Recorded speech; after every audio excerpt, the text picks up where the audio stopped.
வணக்கம். இன்னைக்கு இன்றைய நமக்கு வாய்த்த நல்ல அமைச்சர்கள் வாயிலிருந்து உதித்த பொன்மொழிகள் என்ன, தத்து பித்துன்னு என்ன தத்துவம் எல்லாம் உளறி வச்சிருக்காங்க, நம்ம திமுக கொத்தூச எப்படி நாம கொத்து பரோட்டா போடுறோம் அப்படிங்கிறத இந்த காணொலியில பார்க்கலாம்.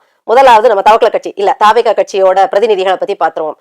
அதாவது மார்டின் லாட்டரி குடும்பத்துல இருந்து வந்த மருமகன், அதாவது ஊரை அடிச்சு ஒலையில போட்டு இப்ப அரசியல்வாதி பக்கம் வந்து தமிழ்நாட்டை ஏற்கனவே சுடுகாடா இருந்ததை கொளுத்திவே ஒரேடியா முடிச்சிடலாம், ஜாலியா முடிச்சிடலாம்னு வந்திருக்காங்க இல்லையா. அந்த நெட்டையா வளர்ந்தவர் வந்து என்ன சொல்லியிருக்காருன்னா, அவர் வேற விளையாட்டுத்துறை அமைச்சர்ல உதயநிதிக்கு போட்டியா வந்து உட்கார்ந்துட்டு இருக்காரா. அவர் வந்து விளையாட்டுத்துறை ரீதியான ஒரு நிகழ்வுல என்ன பேசுறாருன்னா, விளையாடுறது அப்படிங்கிறது ஒரு சாதாரண காரியம் இல்ல, அதாவது ஸ்போர்ட்ஸ் அப்படிங்கிறது சும்மா லேசுப்பட்ட காரியம் எல்லாம் கிடையாது அப்படின்னு அதை சொல்லிக்கிட்டு போட்டாரு பாருங்க ஒரு வெடிய. விவசாயத்தை விட, விவசாயத்தை செய்யும் விவசாயிகளின் உழைப்பை விட மிகவும் கடினமானது இந்த விளையாட்டு அப்படிங்கிறாரு. விளையாட்டுங்கிற பேர்லயே இருக்குதுங்க விளையாடுறது. இப்போ என்ன விளையாட்டு தனமா பேசுற, என்ன விளையாடுற, விளையாட்டுக்கு தானே சொன்ன, இவன் சும்மா விளையாடிட்டு இருக்கான், எதுவுமே சீரியஸா எடுத்துக்கல அப்படிங்கிறதுக்கு அர்த்தமே விளையாட்டு அப்படிங்கிறது மனசுல யோசிக்கும் போதே லகுவானது, மூளைக்கும் அது லகுவானது. ஒருத்தனுக்கு அதுல ஒரு பெரிய பற்று இருந்தா அவன் எவ்வளவு பெரிய தடைகள் இருந்தாலும் எவ்வளவு பெரிய கடினமா இருந்தாலும் அதுல சல்லுன்னு விளையாட்டுத்தனமா முன்னேறிடுவான் அப்படிங்கறதுதான் விளையாட்டு. விளையாட்டுங்கிறதுனாலே கடின உழைப்பு இருக்கானா இருக்கு, உண்மைதான். உடல் வலிமை வேணுமானா வேணும் தான். அது வந்து ரொம்ப அப்படி என்ன ஜஸ்ட் லைக் தட் விளையாடிட முடியுமானா கிடையாதான்.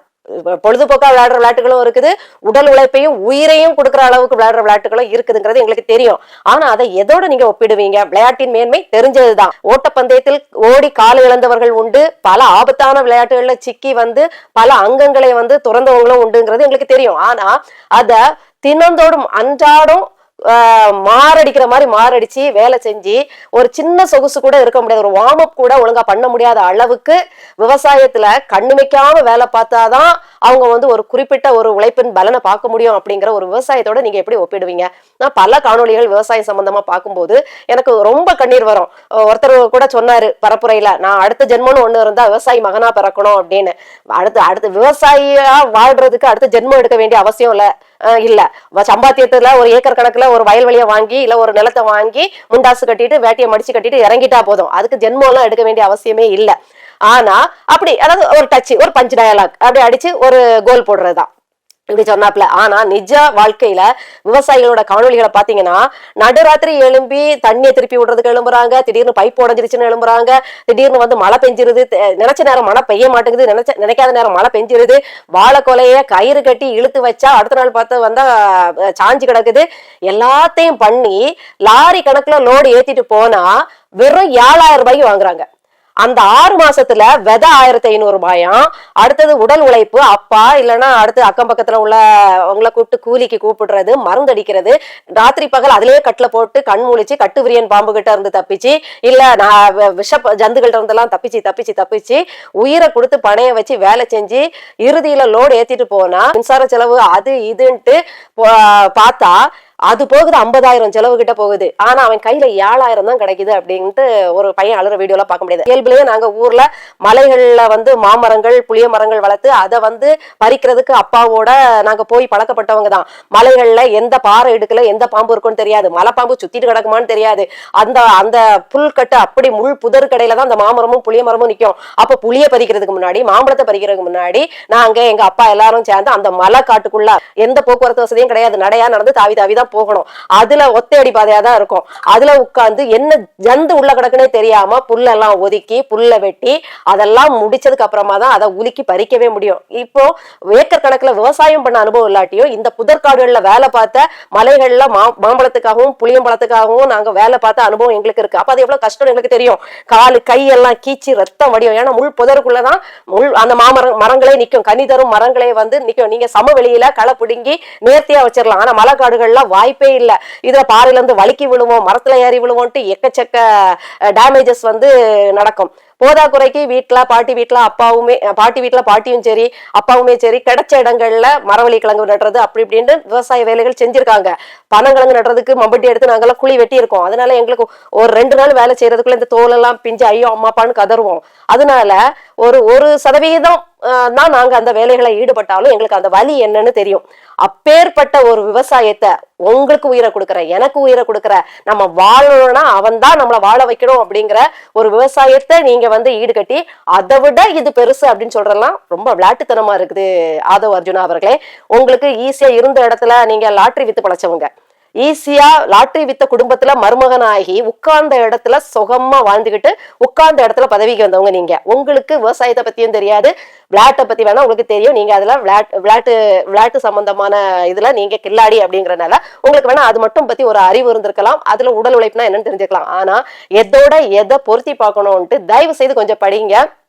நீங்க விவசாயிகளுக்கு உங்களுடைய தலைவர் போட்ட பெரிய இடியே தாங்க முடியல.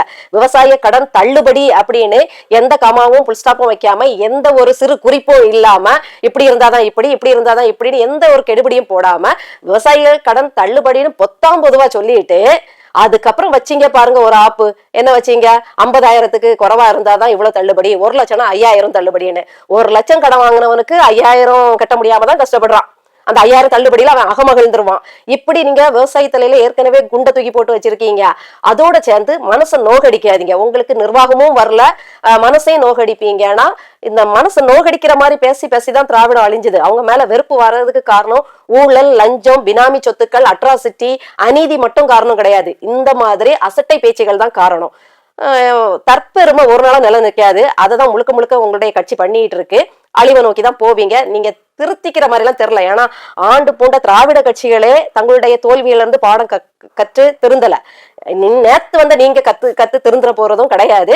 அதனால உங்க அழிவை நாங்க ரொம்ப ஆவலா எதிர்பார்க்கிறோம் அப்படின்னு தான் சொல்லணும். ஒரு அமைச்சர் கில்லாலங்கடி கோமாளி அமைச்சர் இருக்காரு. ஜோக்கர்னா ஜோக்கர், படத்திலயும் ஜோக்கர் தான், நிஜத்திலயும் ஜோக்கர் தான். அப்படியே தண்ணியில மிதந்து வந்த மாதிரியே கண்ணை உருட்டிட்டு நிப்பார் இல்லையா? அதாவது என்ன துறை? மீன்வளத்துறை அமைச்சர். இந்த துறை அமைச்சருக்கு என்ன வேலை? மீன் வளம் எப்படி பெருக்கிறது, மீன் வளத்துறையில இருக்கக்கூடிய சீர்கேடுகள் என்ன, இந்த மீன் வளத்தை பெருக்கி நம்ம அந்நிய முதலீடு பண்றது எப்படி, மீனவர்களின் வாழ்வாதாரத்தை பெருக்கிறது எப்படி, அவர்களுக்கு என்னென்ன நல்ல திட்டங்கள் வகுக்கணும், எதெல்லாம் கிடப்புல கிடக்குது, அவர்கள் அன்றாடம் சந்திக்கின்ற பிரச்சனைகள் என்ன, முக்கியமா கச்சத்தீவுனால நாம படுற பாடு அவ்வளவு பாடுபட்டு இருக்கோம். அதை கேட்டா நோ கமெண்ட்ஸ். நோ கமெண்ட்ஸ்னா உங்களுக்கு ஒன்னும் தெரியல, இல்ல இதோட முடிச்சிருங்க, சோழி முடிஞ்சு போச்சுன்னு அர்த்தம். நீங்க கேட்கும்போது என்ன சொல்லணும்? நாங்க இப்பதான் வந்திருக்கோம், இப்பதான் நிர்வாகத்தை நாங்க கொஞ்சம் கொஞ்சமா படிக்கிறோம், இப்ப உடனடியா இது ஒரு உலக அளவுல இது ஒரு தனி மாநிலத்தால எடுக்கக்கூடிய முடிவு கிடையாது. இதுக்கு கண்டிப்பா பன்னாட்டு அரசுகளோட உதவி வேணும், ஒன்றிய அரசோட உதவி முக்கியமா வேணும். அப்போ எங்களுடைய தலைவர் அதுக்கு அழுத்தம் கொடுப்பாரு. ஸ்டாலின் ஐயா மாதிரியே கண்மணி அன்போட நான் எழுதும் கடிதமேன்ட்டு லெட்டர் மேல லெட்டர் போட்டு எப்படியாவது மனசு இறங்க வச்சு ஓகே பண்ண வச்சிருவாரு ஒன்றிய அரசு மோடி அவர்களை.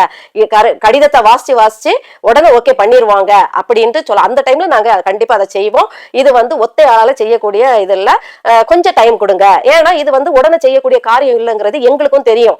அதாவது நான் பதவிக்கு வந்த அடுத்த நிமிஷமே நான் இலவச பேருந்து வசதியை பெண்களுக்கு கொடுத்துருவேன், இங்க இருந்து தமிழ்நாடு பூரா எங்க வேணாலும் போடலாம் அப்படின்னு சொன்னாரு. ஆனா இது வரைக்கும் அந்த ஆணையில கையெழுத்து போடல. எவ்வளவு கிரிமினல் மூளை தெரியுமா? பேயரஞ்ச மாதிரி உட்கார்ந்துருக்காரு, இடி விழுந்த மாதிரியே உட்கார்ந்துருக்காரு. ஆனா மூளையில திமுக மாதிரி அவ்வளவு கிரிமினல் மூளை. சொன்னது எதுவும் நல்லது செய்யல, ஆனா அது தப்பிக்கிறதுக்கு எப்படி நல்லா வழி தெரிஞ்சிருக்காரு. ஏன்னா மே மாசம் இப்ப இந்த ஆணையை பிறப்பிச்சிட்டோம்னா மக்கள் பெட்டியை கட்டிட்டு டூரா போக ஆரம்பிச்சிருவாங்க. அப்புறம் போக்குவரத்து கழகத்துல உள்ள பஸ்ஸுகளை மட்டும் காயலாங்கடைக்கு போட வேண்டியது வராது, போக்குவரத்து துறையே காயலாங்கடைக்கு போட வேண்டியது வரும்னு தெரிஞ்சுக்கிட்டு எவ்வளவு அழகா அந்த ஆணைக்கு மட்டும் கையொப்பம் போடாம விட்டுட்டாரு உங்க தலைவர். அதே மாதிரிதான் நீங்க இப்போ இந்த ஆணைக்கு 6 மாசம் காத்திருக்க வேண்டிய அவசியம் இல்லை. இதெல்லாம் உடனடியா நிறைவேற்றக்கூடிய ஆணைகள். அப்போ கஜானா காலி, போக்குவரத்து கழகத்தால அது முடியாது, செயல்படுத்த முடியாது, சம்பளம் கொடுக்க முடியாதுன்னா இது உங்களுக்கு தேர்தலுக்கு முன்னாடியே தெரிஞ்சிருக்கும். சாமானியன் வரைக்கும் உங்கள்கிட்ட கேட்டான், போக்குவரத்து கழகமே நஷ்டத்துல ஓடுன்னு சொல்றாங்க, நீங்க எப்படி சம்பளம் கொடுப்பீங்க, இப்படி அள்ளி வீசுறீங்களான்னு தேங்காய் உரிக்கிற கடக்கோடியில உள்ள ஒரு சாமானியன் கேட்டான். அது உங்களுக்கு உரைக்கலையா? அத்தனை அரசியல் தலைவர்களும் கேட்டாங்களே, அப்போ உங்களுக்கு உரைக்கலையா? அப்போ மக்களை ஏமாத்திரலான்ட்டு திமுக மாதிரி தானே நீங்க வந்தீங்க. அப்போ சில காரியங்களுக்கு 6 மாசம் ஆகும், ஏன் 5 வருஷம் கூட சில நிர்வாக சீர்கேடுகளை சரி பண்றதுக்கு ஆகும். அது குறிப்பா சில எல்லாம் கிடையாது. பதவி ஏற்ற அடுத்த நிமிஷமே தான் நான் இதெல்லாம் பண்ணுவேன்னாரு. உங்க தாவைக்கு அகராதியில அடுத்த நிமிஷம்ங்கிறது 6 மாசமா? அடுத்தது பாத்தீங்கன்னா இப்படி கச்சத்தீவுக்கு நோ கமெண்ட்ஸ்னா அப்போ ஊத்தி மூடியாச்சுன்னு அர்த்தம். கச்சத்தீவு இது திமுக மாதிரியே அறிக்கையில தான் இருக்கும், தேர்தல் புழுகுனி அறிக்கையில தான் இருக்கும், மத்தபடி செயல்பாட்டுக்கு வராது, நாங்க எந்த மெனக்கடலும் மெனக்கட மாட்டோம் அப்படின்னு தான் நீங்க சொல்ல வாரீங்க அப்படின்னு அர்த்தம். சரி, உங்க இலாகா வேலையை பாக்குறீங்களா? அது இல்ல, சுகாதாரத்துறை அமைச்சர் பொறுப்பு அவங்களுக்கு தந்திருக்கு. தூத்துக்குடியில போய் மருத்துவமனையை ஆய்வு செய்யறீங்க. உங்களுக்கு குரோசின் மாத்திரை எதுக்குன்னு தெரியுமா? அது கம்பெனி பேரா இல்ல காய்ச்சல் மாத்திரையின் பேரா? பேராசிட்டாமல்ங்கிறது என்னதுங்கிறதாவது அட்லீஸ்ட் தெரியுமா? தலைவலிக்கு எந்த மாத்திரை சாப்பிடணும், இல்ல தலைவலிக்கு எது சாப்பிடக்கூடாதுன்னு பேர்ன் பண்ணிருக்காங்கன்னு ஒரு மாத்திரை பேர் தெரியுமா? அங்க எத்தனை மணிக்கு ஒரு தடவை ஷிஃப்ட் மாறும், எத்தனை மருத்துவர்கள் வருவாங்க, அவங்க வராங்களா போறாங்களா, லஞ்சம் லாவணியம் இருக்கா?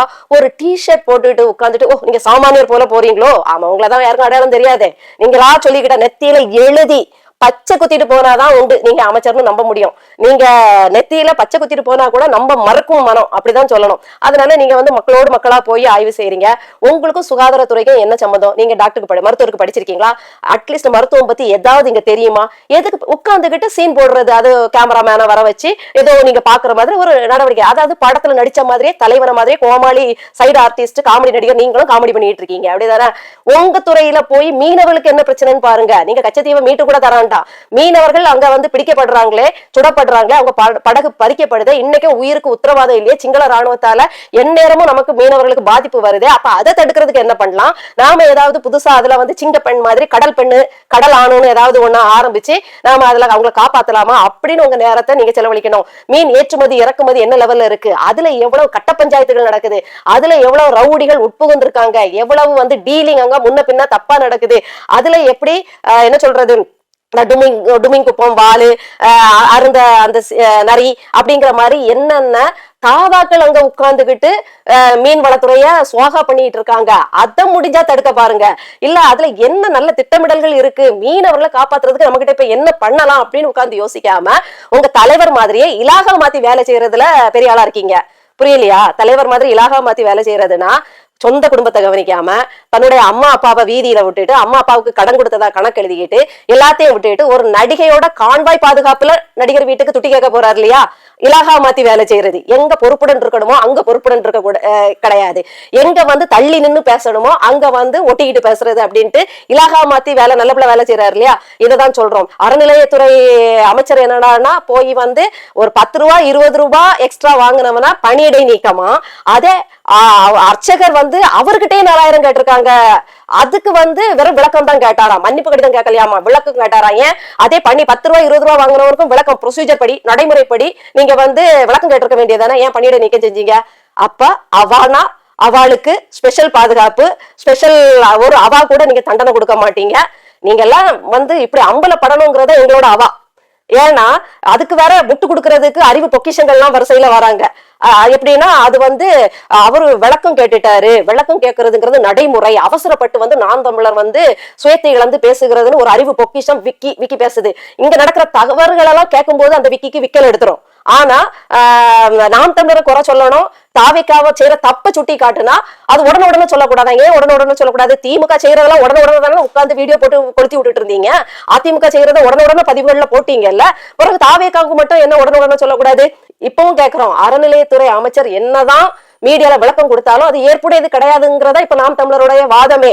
அங்க பணியிடை நீக்கம் 20 ரூபாய் 10 ரூபாய்க்கு பணியிடை நீக்கம்னா உங்ககிட்டயே நேரடி சாட்சி, நீங்க புகார் கூட கிடையாது, யாரோ ஒருத்தட்ட கேட்டிருந்தா கூட கிடையாது, ஒரு அமைச்சர்கிட்டயே காசு கேட்டிருக்காங்க. அந்த ஒற்றை இதுக்கு நீங்க விளக்கம் கேட்க வேண்டிய அவசியமே இல்லையே. நீங்க ஏன் அவாளை காப்பாத்துறீங்க? அதனாலதான் சொல்றோம், அவா இருக்க துறைகளுக்கு போடாதீங்க, இப்படிதான் காப்பாத்தி விடுவாங்க அப்படிங்கிறது. அதுல வேற அவர் தன்னார்வலரா இருந்தாராம், அதனால பணி நீக்கம் செய்யறது பத்தி யோசிக்க முடியலாம். தன்னார்வலரா இருந்தா வீட்டுக்கு போக சொல்லுங்க, அவர் ஆர்வமா இப்படி வசூலிச்சது போதும், ரொம்ப தன்னார்வத்துல அமைச்சர்கிட்டயே காசு கேட்கிறாரு, அந்த முந்திரி கொட்டையை அனுப்பிடுங்க. உங்ககிட்டே கேட்டிருக்காரு, உங்களுக்கு நேரடி இனிமே சாட்சி தேவையில்லை, விளக்கம் தேவையில்லை, நீங்க பார்க்காத ஒண்ணுக்குதான் விளக்கம் தேவை. நீங்க புகார்னு ஒண்ணு வந்தாதான் ப்ரொசீஜர் படி போகணும். உங்ககிட்டயே கேட்டுட்டாங்க, அதுக்கு எந்த விளக்கமும் தேவையில்லை. இல்ல விளக்கம் கேட்டா அந்த 10 ரூபாய் 20 ரூபாய் ஆளுகளுக்கும் விளக்கம் கேட்டுட்டு பணியிடை நீக்கம் பண்ணுங்க. அப்புறம் அதனால நீங்க அதே திமுகவின் நீட்சிங்கிறதுக்கு ஒவ்வொரு நாளும் உங்களுடைய நடவடிக்கைகளே காட்டிட்டு இருக்கு அப்படிங்கறதுதான் நான் இதுல சொல்ல வருது. பாத்தீங்கன்னா நன்றி சொல்ல போறாங்களாம். யாருக்கு? இவங்களுக்கு ஓட்டு போட்டவங்களுக்கு நன்றி சொல்ல போறாங்களாம். ஆனா 5000 பேருக்கு தான் அனுமதி தான். 5000 பேர் தான் உங்களுக்கு ஓட்டு போட்டாங்களா? நீங்க நன்றி சொல்லணும்னா தெருவா போங்க, திருப்பி அந்த கூட்டத்தை கூட்டுங்க. அப்ப மட்டும் எங்களை பாதுகாப்புக்கு அதிக காவலர்கள் தரல, நாங்க 5000 பேர் தான் அனுமதிங்கிறீங்க.